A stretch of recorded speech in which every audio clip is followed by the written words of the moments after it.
Pagpunyi natin ng misteryo ng pananampalataya.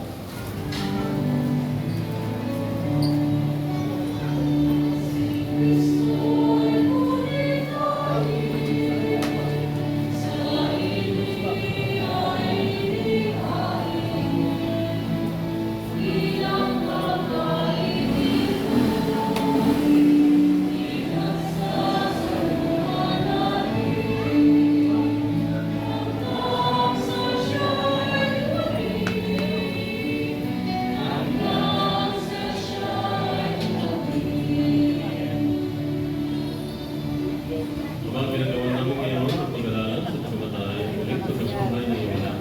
Kaya tiniyakari namin sa iyo ang tinapay na nagbibigay buhay at ang kalis na nagkakaloob ng kaligtasan.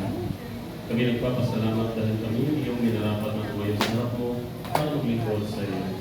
Isinasamo namin kinilimang sa Lazaro sa katawan at dugo ni Kristo ay matuklod sa pagkakaisa sa pamamagitan ng Espiritu Santo.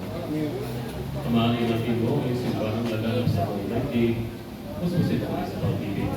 Kaysa nila yung aming Papa, at Diyos ang aming Kristo at ng tanang parihan. Kadalhanin mo rin ang mga kapatid namin ng Ulay na may pag-asang sila ay magiging buhay, ginugin ang ating mga pamano. Kawan mo sila patuloyin sa iyo ng isang sente ng esposo, kaysa ang mga apostol at ang lahat ng mga banal na namuhay ito sa daigdig ng kagtutugod sa iyo. May pagdiwang nawa namin ang pagpupuri sa ikararangan mo sa pamamagitan ng iyong anak na aming Panginoon, Jesucristo.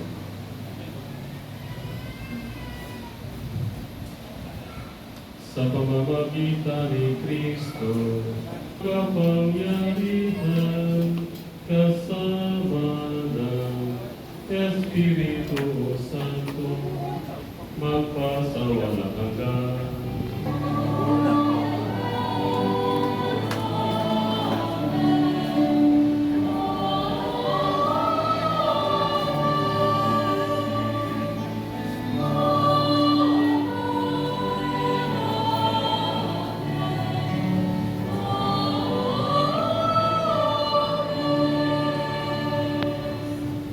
Sa tulubilin ng mga pagkagaling na utos sa turo ni Jesus, apoy mga natin at Diyos, ipahayag natin ang taas.